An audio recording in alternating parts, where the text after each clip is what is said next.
I'm 78 years old now, and I'm standing in my own kitchen, making my morning tea exactly the way I like it. My cat, Pumpkin, is curled up on the windowsill, and through that window, I can see the tomato plants I put in last spring. This might not sound like much to you, but 5 years ago, I didn't think I'd ever stand in this kitchen again. I thought my daughter's guest room would be the last place I'd ever really call home. My name is Margaret, and I spent 37 years as a nurse. I can't tell you how many times I held the hand of someone my age who looked up at me from that hospital bed and whispered, "I don't want to go to a home. Please don't let them take me to a home." And then, just a few weeks later, I'd see that same person's family signing the papers, tears in their eyes, saying they had no other choice. I always told myself it would never happen to me. But at 72, after one bad fall in my bathroom, I found myself sitting in my daughter's living room, unable to walk without help, wondering if I'd just become one of those stories I used to see every single week.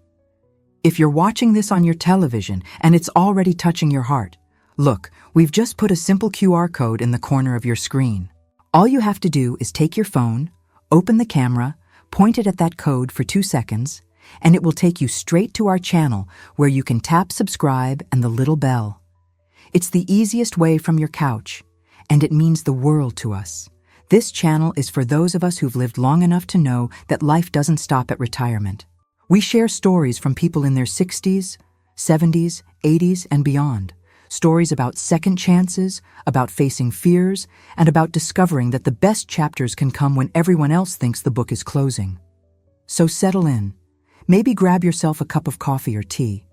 And let me tell you how I fought to stay in my own home when everyone around me thought it was time to let go. I need to take you back to understand how I got here. I became a nurse in 1968, fresh out of school at 23 years old. Back then, nursing wasn't just a job. It was a calling. I worked the floor at St. Mary's Hospital for nearly 4 decades, mostly in geriatric care. That means I spent my career taking care of folks in their 70s, 80s, 90s. I saw everything. I saw people come in after strokes, after falls, after their families just couldn't manage the care anymore. I saw proud men who'd built houses with their own hands, reduced to needing help getting to the bathroom. I saw women who'd raised 5 children and run entire households, now confused about what day it was. But I also saw something else. I saw the ones who came back, the ones who, after a fall or a health scare, went home and figured out how to adapt. They were rare, but they existed. And I remember thinking, even back then, that's going to be me someday. I'm going to be one of the ones who makes it home. I retired at 60 in 2006. My husband, Tom, had passed 2 years before that. Cancer, quick and cruel. Our daughter, Lisa, had moved 3 hours away for her job. I was alone in the house we'd bought in 1975, a lovely 2-story with a garden out back that Tom and I had spent years perfecting. Those first years of retirement were good. I volunteered at the library twice a week. I had my garden club on Thursdays. I took care of Pumpkin, who showed up on my porch as a stray the year Tom died, like he knew I needed company. But here's what I didn't see coming. Even with all my medical training, aging sneaks up on you in ways you can't predict. At 65, I could still climb the stairs to the 2nd floor without thinking. At 70, I noticed I held the railing a little tighter. At 71, I started keeping more things downstairs because the stairs felt like work. Then came the bathroom fall. It was February 2019. I was 72 years old. I'd just finished my shower. Nothing unusual, just a regular Wednesday morning. The bathroom floor was a little wet. I reached for my towel on the rack, and my foot slipped. Not dramatically, not in slow motion like you see in movies, just a quick, stupid slip. I went down hard on my left hip. The pain was immediate and sharp, like lightning shooting down my leg. I managed to grab my phone from the counter. Thank God I'd started keeping it nearby. And I called Lisa. The diagnosis was a fractured hip, not a complete break, which the doctor said was lucky, but enough that I needed surgery and weeks of recovery. Lisa drove 3 hours to the hospital, and I'll never forget the look on her face when she walked into my room. It wasn't just worry, it was decision. I'd seen that look before on the faces of dozens of adult children standing beside their parents' hospital beds. "Mom," she said, sitting down and taking my hand, "you're coming to stay with me, just until you're back on your feet." I wanted to argue. I wanted to say I'd be fine. But I couldn't walk. I couldn't even stand without help. And sitting there in that hospital bed, wearing a gown that barely covered me, needing a nurse, someone who used to be my colleague, to help me to the bathroom, I felt something I'd never felt before. I felt old. Not just older. Old. Used up. Finished. Lisa's house was nice. She'd set up the guest room for me, first floor, close to the bathroom. She'd taken time off work to help me through the first 2 weeks. And I was grateful. I really was. But every single day, I felt myself disappearing. I couldn't make my own meals because her kitchen was set up her way. And I didn't want to be in the way. I couldn't go for walks because I needed the walker. And her neighborhood didn't have sidewalks. I couldn't even watch my own television shows because she and her husband had different viewing habits. And I didn't want to be a bother. The physical therapy helped. Slowly, over 8 weeks, I went from the walker to a cane. But even as my body got stronger, my spirit got weaker. I'd lie in that guest bed at night, looking at the ceiling. Not my ceiling, not the one I'd stared at next to Tom for 30 years. And I'd think about my house sitting empty. I'd think about my garden growing wild. I'd think about Pumpkin, who Lisa's neighbor was feeding but who must have wondered where I went. One night, about 10 weeks after the fall, I heard Lisa and her husband talking in the kitchen. I wasn't trying to eavesdrop. Their voices just carried down the hall. "She can't go back there alone, Lisa. What if she falls again?" "I know. I've been looking at assisted living places. There's one about 20 minutes from here that has good reviews." "Have you talked to her about it?" "Not yet." "I don't know how." I lay there in the dark, tears running down into my hair. This was it. This was the moment I'd seen happen to 100 other people. The moment when love and fear combine to take away everything that makes you who you are. I thought about Mrs. Patterson, a patient I'd had back in 1994. She was 76, sharp as a tack, came in after a fall just like mine. Her son put her in a nursing home, temporarily. She died 8 months later, not from anything physical, but from what I can only describe as giving up. I visited her once on my day off, and she looked at me and said, "Margaret, I'm not living anymore. I'm just waiting." Lying in Lisa's guest room, I understood Mrs. Patterson for the first time, and I made a decision. I was not going to wait. The next morning, I asked Lisa to take me to my house. She hesitated. I could see the worry in her eyes. But I insisted. When we pulled up to the driveway, I felt my chest get tight. The lawn needed mowing. There were leaves in the gutters. The whole place looked tired, like it was giving up just like I almost had. But when Lisa unlocked the door and I stepped inside, even with my cane, even moving slowly, something shifted. The smell hit me first, that particular scent of home that's impossible to describe. Then I saw Pumpkin's food bowl, still sitting where I'd left it. The photos on the wall, Tom and me on our wedding day, Lisa as a baby, our trip to the Grand Canyon in 1989. I walked slowly to the kitchen window and looked out at the garden. It was a mess, weeds everywhere. But there, in the corner, I saw them, my rose bushes, the ones Tom and I had planted the year we bought the house. They'd survived 44 winters. They'd survived my absence. They were still there, still growing, still blooming. "I'm coming home," I said to Lisa. She started to protest. She brought up every concern, the stairs, the bathroom where I'd fallen, being alone. What if something happened? Every single worry was valid. Every single one was based on love. But I looked at my daughter and said something I'd learned from watching patients for nearly 40 years. "Honey, I understand you're scared. I'm scared too. But I've spent my whole career watching people lose themselves when they lose their homes. I don't want to be a burden to you. But more than that, I don't want to stop being me. if I'm going to fall again, if something's going to happen.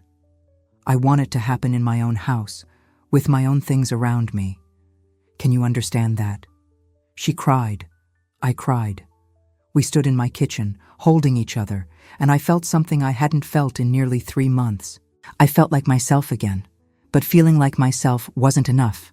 I had to prove I could actually do this. Lisa and I made a deal.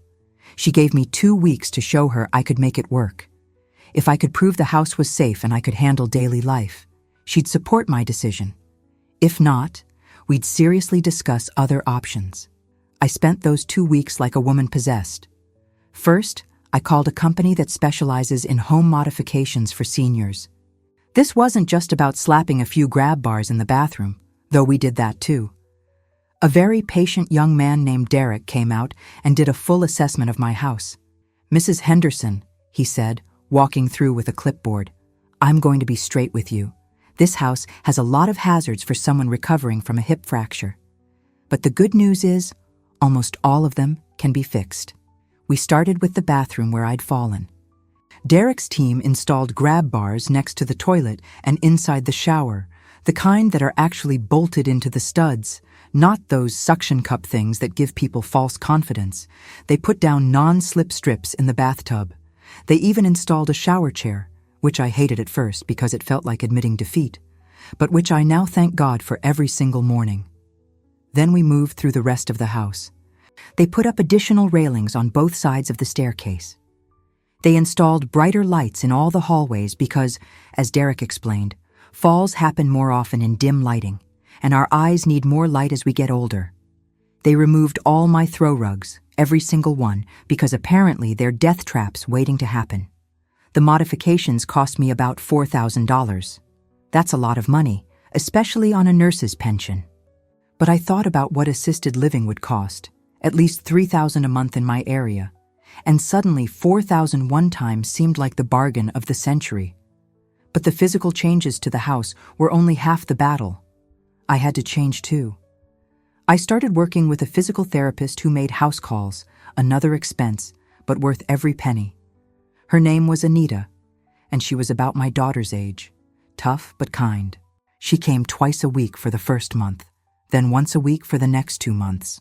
"Margaret," she told me on her first visit, "you're not trying to get back to who you were before the fall. That person is gone. You're building someone new, someone who's smarter about her body, more aware of her limitations, but also stronger in ways the old you wasn't." That hit me hard, but she was right.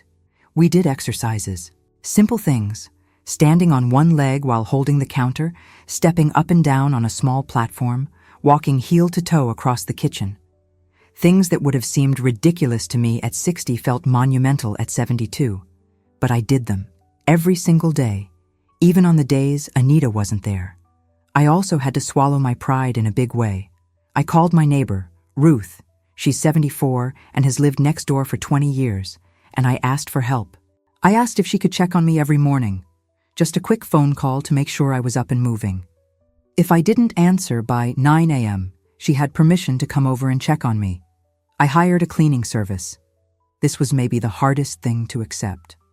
I'd kept my own house clean for 50 years, but bending down to scrub floors or reaching up to dust-high shelves, these things became risky after the fall. So every 2 weeks, a lovely woman named Carmen came and did the heavy cleaning. I still did the daily tidying, the dishes, the laundry, but I let go of the rest. I also set up a system for groceries. The local supermarket had started doing delivery, something I'd thought was just for young, busy people. But I learned to use their website, with Lisa's help, and suddenly I didn't have to navigate crowded aisles or carry heavy bags. The groceries came right to my door. 1 month into being home, Lisa came to visit. She walked through the house slowly, noticing all the changes. She watched me navigate the stairs carefully, one step at a time, using both railings. She saw me use the shower chair without complaint. She met Ruth and Carmen. She saw that I'd set up a small bell system. If I fell or needed help, I could ring a loud bell that Ruth could hear next door. And then she saw me in my garden. I'd gotten these knee pads, the kind gardeners use, and a small stool on wheels. I couldn't kneel directly on the ground anymore, but I could wheel around on that stool, pulling weeds, checking on my roses, planting new herbs in containers. Pumpkin sat nearby, watching me, probably wondering what all the fuss had been about. Lisa stood at the back door, and when I looked up, I saw tears in her eyes. "You did it, Mom," she said. "You really did it." That night, sitting in my own living room, in my own chair, watching my own television, with Pumpkin purring on my lap, I felt something I hadn't felt since before Tom died. I felt proud, not of some big accomplishment or achievement, just proud that I was still here, still me, still Margaret. But here's what nobody tells you about recovering your independence after 70. Getting it back is just the first step. Keeping it is the real challenge. Those first 6 months back home, I had some scary moments. I fell twice. Not bad falls, thank God, more like controlled descents where I caught myself. But each time, I had to face the fear all over again. Each time, I had to choose between calling Lisa and admitting maybe I couldn't do this, or figuring out what went wrong and fixing it. The first fall happened because I tried to carry too much at once. Laundry basket, my phone, and a glass of water. I lost my balance on the stairs. I dropped everything and grabbed the railing just in time. I sat down on the steps, heart pounding, and I had a talk with myself. "Margaret," I said out loud, "pride is going to kill you faster than age will.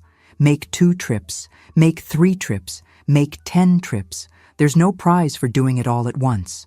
After that, I started using a small backpack for carrying things between floors. It kept my hands free for the railings. Simple solution, obvious in hindsight, but it took a fall to teach me. The second fall was in the kitchen. I'd waxed the floor, something I'd done 100 times before, and I walked on it in my socks before it was fully dry. Down I went, right on my rear end. Again, caught myself, nothing broken, but lying there on my kitchen floor, I had a realization. I couldn't keep doing things the way I'd always done them, just because that's how I'd always done them. The world hadn't changed. I had, and I needed to change my habits to match my new reality, so I made a list. I actually sat down with a piece of paper and wrote out every single activity that had become riskier since the fall. Then I figured out modifications for each one. Showering, shower chair, always, no exceptions. Even on days I felt strong. Cooking, no more reaching for high shelves. I reorganized my entire kitchen, so everything I used regularly was between waist and shoulder height. Gardening, only with my wheeled stool. Only in the morning when I was freshest. Only for 30 minutes at a time. Walking, I committed to a daily walk, but I changed my route to stay on well-maintained sidewalks, and I brought my cell phone every single time. And I did something else that saved my life in more ways than one. I joined a senior center. I know. When you hear senior center, you think bingo and crafts and feeling old. But the center in my town, it's called Evergreen Community Center, was different. They had exercise classes specifically designed for people like me. Water aerobics, chair yoga, something called strength training for seniors, that was basically lifting light weights while sitting down. The exercise helped. But even more than that, I met people. I met Dorothy, who's 81 and still drives. I met Frank, who's 77 and had a knee replacement the year before mine. I met an entire community of people who understood that needing help doesn't mean giving up. We started having coffee after the Thursday morning exercise class, just 4 or 5 of us, sitting in the center's cafe, talking about our gardens, our grandchildren, our various aches and pains, but also talking about books we'd read, shows we were watching, memories from our younger years. Real conversations, real friendships. Dorothy told me something during one of those coffees that stuck with me. She said, "Margaret, the secret to staying independent isn't doing everything alone. It's building a life where you're surrounded by people who support your independence instead of taking it away." That changed how I thought about everything. I stopped seeing asking for help as weakness. When I needed heavy mulch moved in my garden, I hired a neighborhood teenager. When I needed my gutters cleaned, I called a service. When I wanted to go to a doctor's appointment but didn't feel confident driving, I asked Ruth if she'd take me and I'd buy her lunch after. I also became very strategic about my energy. I started tracking, in a little notebook, what activities tired me out and when I felt strongest. I discovered I had the most energy in the morning between 8 and 11. So that's when I did anything physically demanding: exercise, gardening, cleaning, afternoons. I read or watched television or did gentler activities. I learned to say no. My church group wanted me to help with their annual rummage sale, which involved hours of standing and lifting boxes. The old me would have said yes out of obligation. The new me said, I can't do the physical work anymore, but I'd be happy to sit at the checkout table. And you know what? They were fine with that.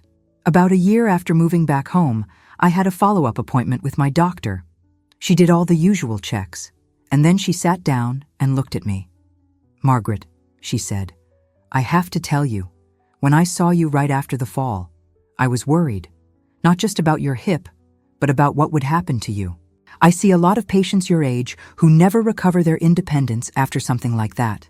But your chart shows you're actually in better shape now than you were before the fall.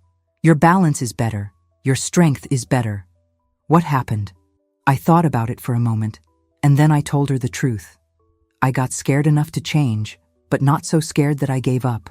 She wrote something down in my chart, then looked up and smiled. I'm going to steal that line. I think a lot of my patients need to hear it. But there were hard lessons too. Things I had to accept that hurt. I had to accept that I couldn't host Thanksgiving anymore. My house is 2 stories, my dining room is small, and managing a big meal was just too much. The first year after the fall, Lisa hosted, and I went to her house. I cried the whole drive there, mourning the loss of a tradition I'd kept for 40 years. But then, sitting at her table, watching her and her husband serve the meal, I realized something. The tradition wasn't about where we ate or who cooked. It was about being together. And I was still there. I was still part of it. I had to accept that I couldn't volunteer at the library anymore. The shifts were 4 hours long, mostly standing, shelving books on high and low shelves. It broke my heart to tell them I couldn't continue. But then, a few weeks later, the library director called me and asked if I'd be willing to do telephone outreach, calling homebound seniors to see if they wanted books delivered.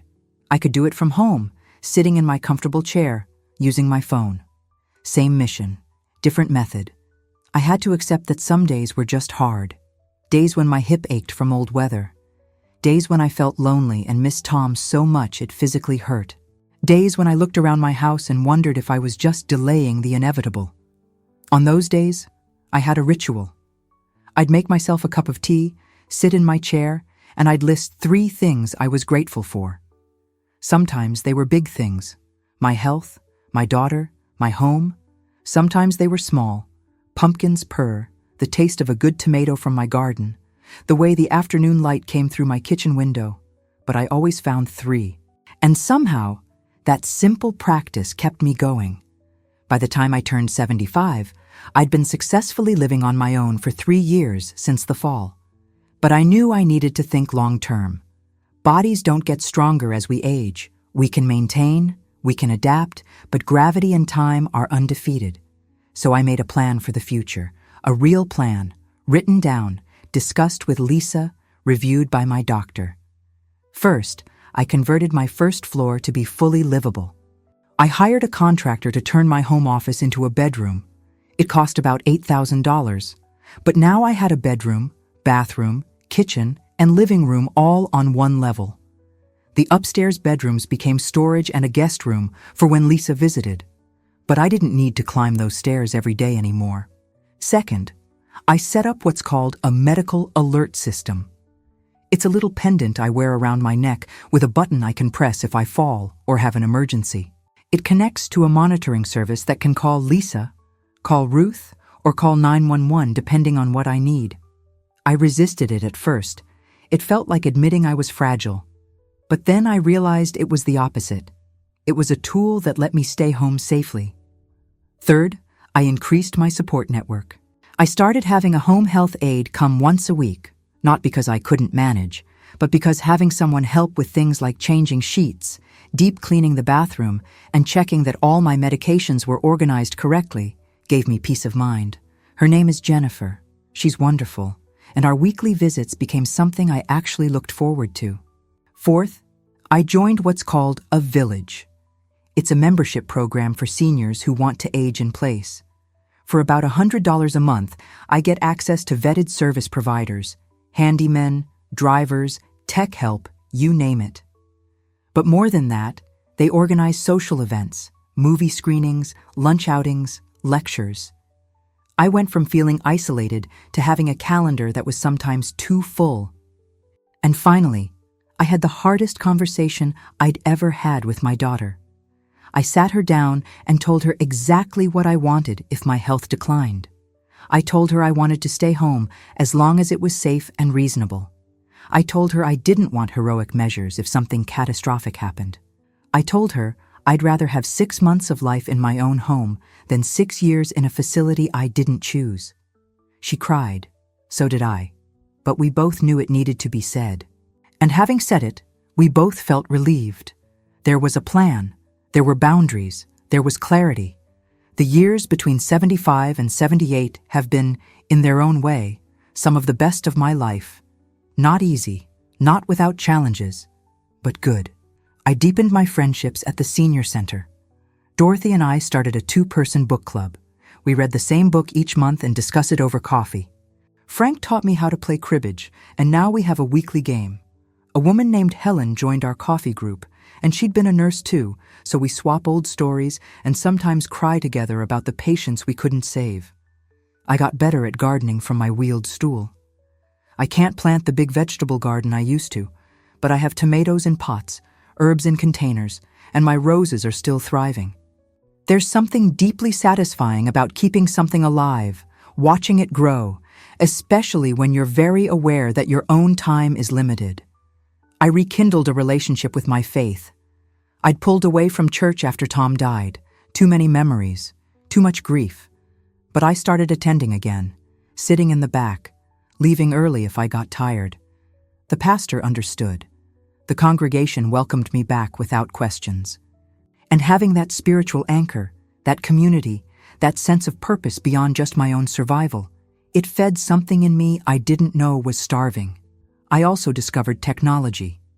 Lisa got me a tablet for my 76th birthday and taught me how to use it.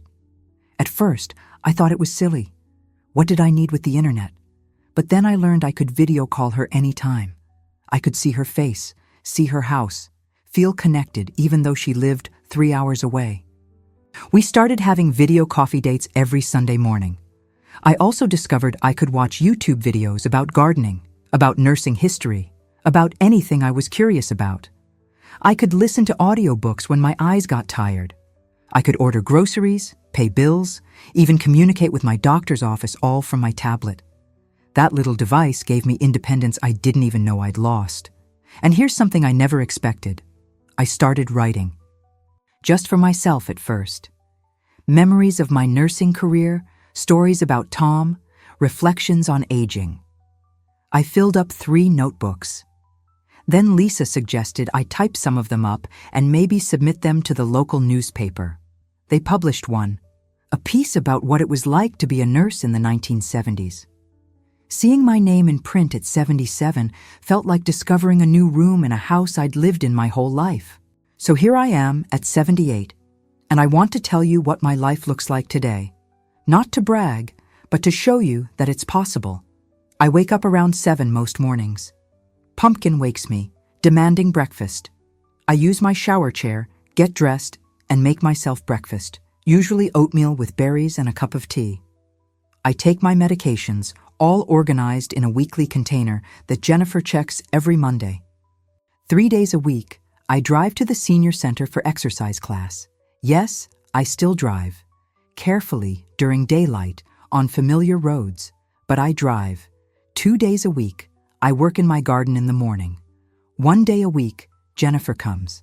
1 day, I usually rest. I have coffee with my friends every Thursday. I video call Lisa every Sunday. I read every single day.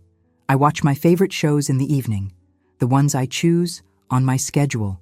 I sleep in my own bed, in my own house, surrounded by 50 years of memories. Is every day perfect? No.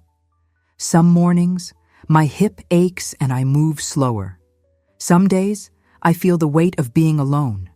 Some nights, I lie awake worrying about what happens if I get sick, really sick, too sick to manage. But most days, I feel grateful. Grateful to be here. Grateful to have fought for this. Grateful to still be myself. And I try to pay it forward. When I see someone at the senior center who's just recovering from a fall or a health scare, someone who looks scared and defeated, I sit with them. I tell them my story. I tell them it's possible to come back from the edge of losing everything.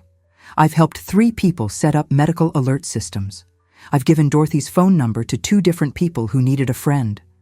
I've shared my physical therapist's contact information more times than I can count. Small things. But when you're standing at the edge of losing your independence, small things feel monumental.